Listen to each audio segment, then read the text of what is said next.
चलिए बच्चों, आज हम लोग क्या चालू करेंगे, नेशनलिज्म इन इंडिया का चैप्टर है हिस्ट्री का दूसरा, जो कि टर्म 2 में आने वाला है। आप लोग अभी तक पढ़ चुके होंगे, लेकिन मैं इसको पढ़ाऊंगा दोबारा, क्योंकि मेरे ट्यूशन वाले बच्चे तो सब पढ़ चुके हैं। अब तो रिवीजन चल रहा है एक तरीके से, क्योंकि अभी तक तो सब खत्म हो चुका है।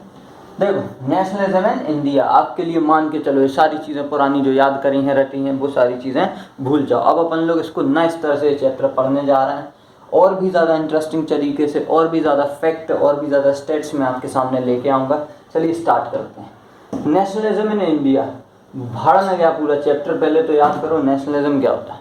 पहले तो नेशनलिज्म क्या होता है भैया, तो नेशनलिज्म होती है फीलिंग। क्या होती है नेशनलिज्म? फीलिंग। काय की? अंदर की नहीं। नेशनलिज्म होती है भैया देशभक्ति की भावनाएं। क्या होती हैं? देशभक्ति की भावनाएं। अब ये भावनाएं 3 तरीके से आती हैं। कैसे आएगी? स्ट्रगल। कैसे आएगी? पहली भावना कैसे आएगी? स्ट्रगल से आएगी। दूसरी भावना कैसे आएगी?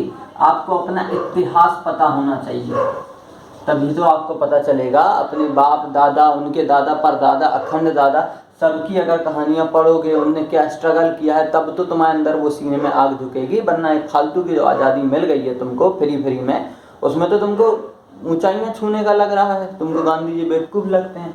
ठीक है, वो भी मैं आपका इस चैप्टर में क्लियर कर दूंगा। इसके बाद क्या होता है, नेशनलिज्म होती है आपकी कॉमन आइडेंटिटी। आप जैसे क्या है? इंडियन। क्या है भैया? आप इंडियन। कोई पाकिस्तान से हो तो वीडियो छोड़ दे। आप क्या हैं? इंडियन। तो आप में एक भावना है कि ना हम सब भारतीय हैं, ये वाली भावना आपके अंदर है। तो ये सारी चीज़ें किस में आती हैं भैया? नेशनलिज्म में आती हैं। क्या? स्ट्रगल। अनन्या पांडे वाला नहीं, बिल्कुल नहीं। हिस्ट्री, हाँ बिल्कुल पता होनी चाहिए आपको, ये भी, उससे भी नेशनलिज्म की भावनाएं बढ़ाई जा सकती हैं। कॉमन आइडेंटिटी, बिल्कुल। आप जब लड़ने जाओगे, पाकिस्तान आपके खिलाफ बोलेगा, तो आप एज अ इंडियन ही रिएक्ट करेंगे, ना कि एज अ पाकिस्तानी रिएक्ट करेंगे। इसके बाद आती है अगली चीज़, पहले आप समझिए। आज़ादी कब मिली? कब मिली भैया? 15 अगस्त 1947 को हमारा देश आज़ाद हुआ। देश के पास उतने टाइम पे ज़्यादा पैसा सैसा तो था नहीं, ऐसे ही चल रहे थे। इससे पहले क्या हुआ, इस दिन को अपन लोग आज भी एज अ इंडिपेंडेंस डे मनाते हैं, क्योंकि यहाँ पे अपन को आज़ादी मिली थी। संग में जो अंग्रेज थे वो भारत को छोड़ के चले गए थे, लेकिन फिर भी अपना एक वाइसरॉय छोड़ के गए थे, लॉर्ड माउंटबेटन, या आप कहें last governor general of India. तो ये अपना छोड़ के गए थे ताकि इंडिया को उसकी और सारी चीज़ें दी जा सके, क्योंकि इंडिया वालों को एकदम तो सारी चीज़ें पता नहीं रहती थी कैसे देश को चलाया जाता है। ठीक है, तो इस दिन को क्या मिल गया अपन को? आज़ादी मिल गई। अब इसके फ्लैशबैक में जाते हैं। क्या होता है भैया, पहली फर्स्ट वर्ल्ड वॉर चल रही थी। क्या हो रहा था? फर्स्ट वर्ल्ड वॉर चली। कब से लेके कब तक चली? 1914 से लेके 1918 तक। किस किस के बीच में थी? अलाइड पावर के बीच में और सेंट्रल पावर, या एक्सेस पावर भी उसको कहते हैं। किस किस के बीच में थी? अलाइड पावर और सेंट्रल पावर के बीच में आपकी क्या थी? लड़ाई चल रही थी। इस अलाइड पावर में कौन कौन आ जाता है? इसमें बड़ी बड़ी पार्टियां थी, जैसे कि रशिया हो गया। ठीक है, रशिया होने के बाद कुत्ते कहीं होकर हैं, जो ये भी होता रहता है। देखिए कितनी सारी दिक्कतें आती हैं। ठीक है, 2 मिनट के लिए पॉज करते हैं, मौन रखते हैं इन कुत्तों के लिए।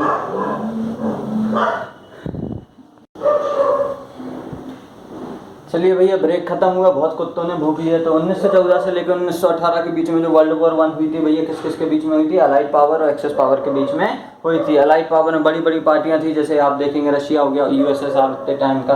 ठीक है, इसके बाद आप देखेंगे इसमें अमेरिका भी आ जाता है। इसके बाद इसमें आप देखेंगे अमेरिका के संग में कौन रहेगा? ब्रिटेन भी रहेगा। मतलब England is a part of a war. जो अपने ऊपर रूल कर रहा था ब्रिटेन, वो भी क्या था? वॉर का पार्ट था। संग में आप इस सेंट्रल पावर में कौन देखेंगे? अच्छा, इसमें कौन कौन था भैया? अमेरिका। ठीक, अमेरिका के बाद संग में आप कौन देख? चल नहीं रहा है क्या? वो छींटे पड़ रहे हैं। ठीक है, अमेरिका था। अमेरिका के संग में कौन था भैया? यूएसएसआर, जिसको आप रशिया के नाम से भी जानते हैं।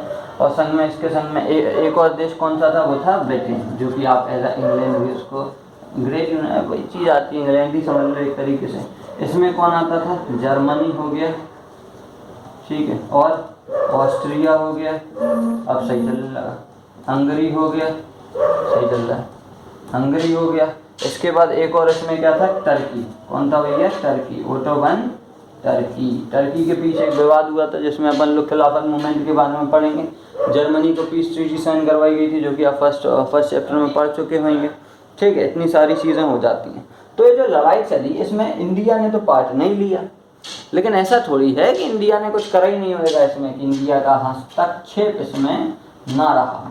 तो देखिए उससे पहले अपन को पता है कि अपन लोग ब्रिटेन की कॉलोनीज थे। अपन लोग क्या थे, ब्रिटेन की कॉलोनीज थे। तो कहीं ना कहीं अगर अपन लोग उसके कब्जे में या उसके अंडर में थे तो जो क्या था, अपने ऊपर उस वॉर का क्या पड़ेगा भैया, इम्पैक्ट पड़ेगा। उस लड़ाई का क्या पड़ने वाला है, हम लोग के ऊपर इम्पैक्ट पड़ने वाला है। तुम कहोगे भारत तो था ही नहीं, हैं? सही बात है, भारत नहीं था, लेकिन इनडायरेक्टली तो भारत था ना। अपन अगर ब्रिटेन अपन पे कब्जा करके रखा था, इंग्लैंड हम पे रूल कर रहा था, ह्यूमन रूल अपन यहाँ पे चल रहा था, तो अपन उसके दास, और दास होने की नज़र से आप देखेंगे कि लड़ाई में इंडियन सोल्जर्स ने भी पार्ट लिया था। वो इंडियन सोल्जर्स किसने दिए थे भैया, गांधी जी ने दिए थे। ऐसा नहीं था गांधी जी ने अपनी जेब से दिए थे, वही सोल्जर्स, क्योंकि गांधी जी को ऐसा लगा था, ब्रिटिशर्स ने क्योंकि वादा किया था कि अगर हम लोग फर्स्ट वर्ल्ड वॉर में जीत जाएंगे तो हम लोग भारत को आज़ाद कर देंगे। तो गांधी जी ने भी उस बात को समझ के उन्होंने सोचा ठीक है, जीत जाएंगे तो इसका भला ही है देश का, तो देश का भला देखते हुए गांधी ने कहा ठीक है अपने सैनिक दे दो। तो क्या हुआ, इम्पैक्ट पड़ा। आप समझिए कैसे इम्पैक्ट पड़ेगा। अब लड़ाई के बीच में तो पड़ेगा ही पड़ेगा थोड़ा सा, क्योंकि क्या करना पड़ता है, चीज़ें चाहिए पड़ती हैं, कुछ चीज़ें भैया, मतलब इनको वेपन्स बनाने के लिए जो यहाँ फैक्ट्रीज वगैरह फलाना दिखाना, इनसे भी सहयोग लेना पड़ता है। लेकिन मेन क्या पड़ा, 1919 मतलब 1919 का हो गया इसको यार, सही करवाओ इसको, ठीक। 1919 में क्या होने लगा, इस अपने इंडिया पे इकोनॉमिक इम्पैक्ट पड़ना चालू हो गया। समझो कैसे, पहली चीज, आज मारकर बहुत ज़्यादा डिस्टर्ब कर रहा है, क्या होने लगा, तो अपन को क्या करना था भैया, सामान तो लेना है, बाजार से जाके चीज़ें खरीदोगे कि नहीं खरीदोगे।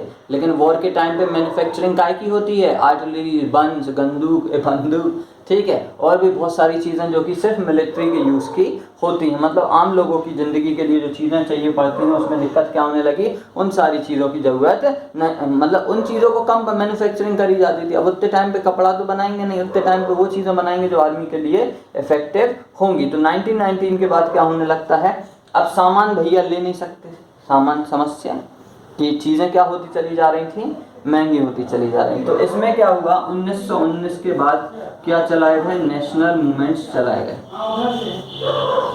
क्या चलाएगा 1919 के बाद, नेशनल मूवमेंट्स चलाए गए। नेशनल मूवमेंट्स आप देखेंगे, अच्छा होता क्या है, नेशनल मूवमेंट्स वो मूवमेंट होते हैं जो कि देश के लिए चलाए जाते हैं, जहाँ पे आप देखेंगे कि जैसे जो अपने इंडियंस हैं उनने क्या करा था, देश को बचाने के लिए स्ट्रगल करा था, क्योंकि इतनी सारी चीज़ें हुई तो भैया स्ट्रगल करना तो बनता है।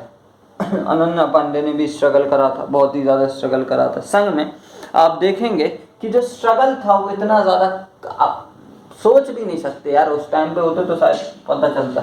स्ट्रगल इतना ज़्यादा हॉन्टेड था कि आप देखेंगे बहुत सारे जो लीडर्स थे हमारे देश के, भगत सिंह हुए, ठीक है, चंद्रशेखर आज़ाद हुए, इवन आप देखेंगे लास्ट में गांधी जी ने, खैर गांधी जी को तो गोली मार दी गई थी, इन सारे लोगों ने क्या चलाए, जो मूवमेंट्स चलाए उसमें इनकी मौत हो गई, पहली चीज़, ठीक।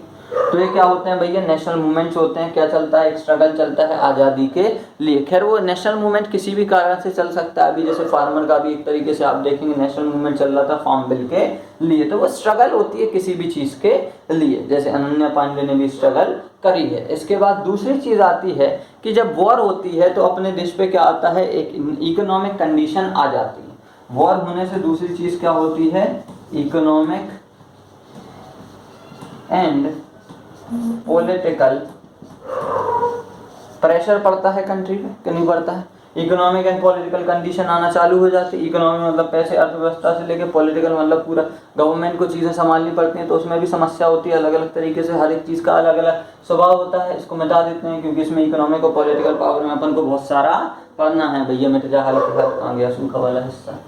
तो क्या हो गया भैया, कौन कौन सी दिक्कतें आई भैया, आप देखेंगे इकोनॉमिकल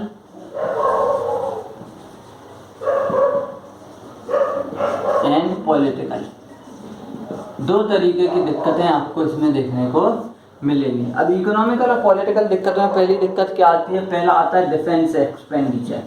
भैया जब लड़ाई होगी तो क्या होएगा, डिफेंस पे खर्चा बढ़ जाएगा, बिल्कुल बढ़ जाएगा, क्योंकि वॉर वेपन से सारी चीज़ें ज़्यादा चाहिए पड़ती हैं। दूसरी चीज़ें क्या आती हैं लड़ाई के बाद देखेंगे, अब बेचारों को पैसा क्या करना है, वापस देना है, तो ये लोग क्या कर देते हैं, उस चक्कर में टैक्सेस बढ़ा देते हैं। जैसे प्रेजेंट में बहुत सारी गवर्नमेंट भी ऐसा करती हैं कि चीज़ों पे टैक्सेस बढ़ा देती हैं, क्योंकि उससे उनको फ़ायदा होता है। इसके बाद भैया टैक्स बढ़ाएंगे तो किसी भी चीज़ का प्राइस क्या होएगा, बढ़ेगा। प्राइस क्या होएगा, किसी भी चीज़ का बढ़ेगा। चौथी चीज़, एक बार लड़ाई हो चुकी है, दोबारा कभी भी लड़ाई हो सकती है, तो क्या इसमें क्या करने लगते हैं, फोर्स्ड रिक्रूटमेंट करने लगते हैं। क्या करने लगते हैं, फोर्स्ड रिक्रूटमेंट करने लगते हैं, जहाँ पे आप देखेंगे कि लोगों को ज़बरदस्ती आर्मी में भरा जाता है। वैसे आपको सरकारी नौकरी दी जाएगी तो आपको बहुत बढ़िया लगेगा, लेकिन ज़बरदस्ती आपको आर्मी में ठूस लिया जाएगा तो अच्छा लगेगा, नहीं लगेगा। इसके बाद क्या आता है, आप देखेंगे तो कौन सा पाँचवा, 1918 से लेके 1919 तक, और लगभग आप हल्का फुल्का कितना दिखा सकते हैं 20 से लेके 21 तक,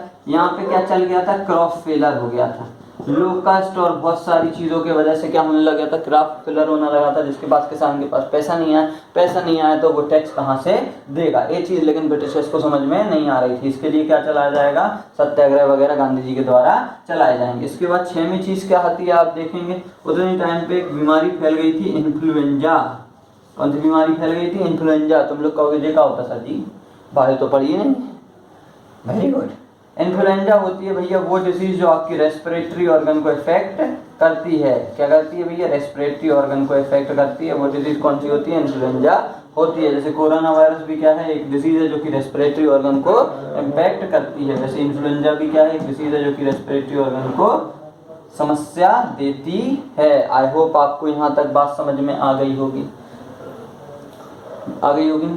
क्या क्या होता है भैया, पहले इकोनॉमिक और पॉलिटिकल पॉइंट ऑफ व्यू से देश पे क्या इफेक्ट पड़ता है, डिफेंस एक्सपेंडिचर बढ़ जाता है, खर्चा बढ़ जाता है, संघ में टैक्सेस बढ़ा दिए जाते हैं, संघ में जो चीज़ दाम होते हैं चीज़ों के, जब टैक्स बढ़ेगा तो प्राइस भी बढ़ेगा। इसके बाद क्या आता है, आर्मी में ज़बरदस्ती लोगों को घुसाने लगते हैं, क्योंकि सबको अपनी आर्मी बढ़ाने की पड़ी रहती है। संघ में क्रॉप फेलर हो गया था 1919 से 20 में, 20 से 21 में, जिससे क्या हो गया भैया, क्रॉप डिस्ट्रॉय हो गया, जिससे जो भुखमरी भी मर गई, क्योंकि भुखमरी भी चालू हो गई, क्योंकि जो क्रॉप तो था नहीं खाने के लिए, क्रॉप ठीक है, चीज़ें उगेंगी नहीं तो खाओगे क्या। दूसरा, अब किसानों पे भी बर्डन बनना चालू हो गया। इसके बाद क्या फैला भैया, इन्फ्लुएंजा फैला 1920 में, जहाँ पे आप देखेंगे कौन सी डिजीज होती है, रेस्पिरेटरी ऑर्गन को जो इफेक्ट करती है वो वाली डिजीज होती है।